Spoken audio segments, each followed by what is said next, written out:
Le journal des médias est enclenché. Et bonjour Martin Cangelosi. Bonjour Pascal, bonjour à tous. Qu'avez-vous aujourd'hui en stock ? Une présidente qui a 3 priorités, un oiseau qui veut gazouiller en paix, les audiences radio qui viennent de tomber, et CNews qui a une intervieweuse. On commence par les audiences, évidemment, Martin. Les audiences, c'est bien ça. comme chaque jour, et bien peut-être sûr. comme les jours qui vont venir. Sait-on jamais. TF1 hier est leader avec sa série Prodigal Son, 3 100 000 téléspectateurs. M6 est derrière TF1 avec son magazine Zone Interdite, 2 millions de téléspectateurs. M6 talonné par France 2 avec sa série L'Amie prodigieuse. France 2 qui est 3e du podium avec 1 900 000 téléspectateurs.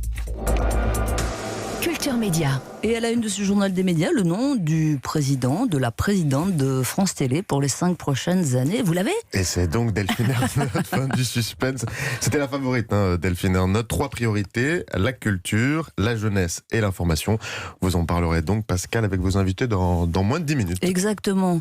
Twitter, maintenant, qui décidément profite de l'été pour faire le ménage dans ses comptes. On vous en a déjà parlé ici avec les militants de Génération Identitaire, notamment chassés du réseau social la semaine dernière, et Twitter continue. Aux États-Unis cette fois-ci, le petit oiseau bleu, vous savez, c'est l'emblème de Twitter, il veut prouver au monde entier que désormais il gazouille gentiment et qu'il n'est plus, ou presque plus, le réseau social préféré des complotistes, des racistes, des homophobes, des misogynes et de tous ceux qui diffusent la haine sur Internet. Et au pays de Donald Trump, il y a du boulot. Voilà ce que vous n'y verrez plus, ce que vous n'entendrez plus sur Twitter. Attention, la musique fait peur, la voix est grave. Tu t'es déjà demandé pourquoi on fait la guerre ou pourquoi tu n'arrives jamais à rembourser tes crédits? Pourquoi il y a de la pauvreté, des divisions et de la criminalité? Et si je te disais que pour tout ça, il y a une raison? Et si je te disais que tout ça, c'est fait exprès?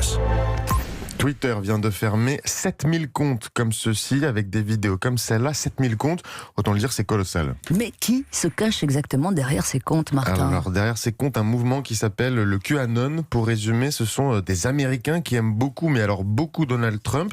Et ils pensent que tous les autres, les Kennedy, les Rothschild, les Clinton, les Obama, ils pensent que ce ne sont que de super criminels aidés par CNN ou par Hollywood. C'est souvent délirant, mais c'est surtout très antisémite. Et il resterait encore près de 80 000 comptes complotistes qui gazouillent comme ceci encore, comme si de rien n'était. Et l'on continue avec les audiences radio qui sont tombées et une vague spéciale. Alors il faut d'abord justement parler de cette vague parce qu'effectivement Pascal, elle est très particulière. Vous savez, en radio déjà on parle de vague d'audience et cette fois-ci ce sont les mois de mai et de juin qui ont été scrutés. Alors sur cette période, les radios en France ont rassemblé 40 millions d'écouteurs. C'est 2,5 millions d'auditeurs de moins que d'habitude. Alors une explication, elle est assez évidente. Beaucoup de Français étaient encore en télétravail sur cette fameuse vague. Or la radio, c'est le média de la mobilité, comme on dit. Un exemple, un chiffre pour comprendre, 40% des auditeurs n'écoutent la radio que quand ils sont en voiture. C'était donc compliqué sur cette vague avec le télétravail. Bref, toutes les radios souffrent, notamment les musicales qu'on écoute bien souvent sur la route. Sur le podium, donc France Inter avec près de 6 millions d'auditeurs, suivi de RTL et de Énergie. Sur Europe 1, vous étiez 2 500 000 fidèles à nous écouter. Europe 1 à la radio, mais aussi en podcast, comme On de la raconte, qui signe un record. Nous sommes le 29 août 1995. Il est 5h30 du matin. Et au centre-ville de Toulon, au 84 cours Lafayette, un lève-tôt ferme son appartement. Europe 1, c'est 27 millions de téléchargements de podcasts en moyenne par mois. Moi, j'écoute On de la raconte dans mon lit, pour tout vous dire. Dans votre lit ? Ouais. Alors dans votre lit, Je des histoires de criminels, c'est un peu... Je dors avec Christophe Ondelat. Je comprends pourquoi vous dormez mal, pardonnez-moi, Christophe. Véridique. CNews maintenant est un nouvel intervieweur le matin, ou plutôt une intervieweuse. Laurence Ferrari remplace Jean-Pierre Elkabbach dès septembre pour l'interview du matin sur CNews. Jean-Pierre Elkabbach, 82 ans, était absent depuis 8 mois de l'antenne pour des raisons de santé.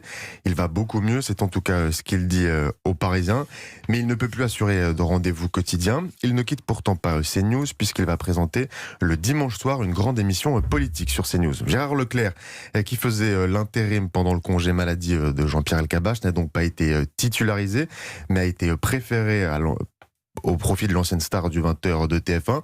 Selon nos informations, Gérard Leclerc était jugé un peu trop brouillon à l'antenne, pas assez rigoureux ou incisif. Reste aussi une question. Laurence Ferrari va-t-elle avoir une nouvelle collègue? Marion Maréchal, la nièce de Jean-Marie Le Pen. La chaîne info du groupe Canal l'a approchée, elle qui donne déjà la parole chaque soir à Éric Zemmour. C'est la petite fille de Jean-Marie Le Pen. J'ai dit la nièce? Ouais. Non, la petite fille c'est la nièce c'est la nièce de Marine Le Pen et la petite fille de Jean-Marie Le Pen. Alors, sera-t-elle à la rentrée sur CNews ou pas? Elle n'y sera pas. C'est ce que dit le dirigeant de CNews dans le Parisien. Elle n'y sera pas à la rentrée en tout cas.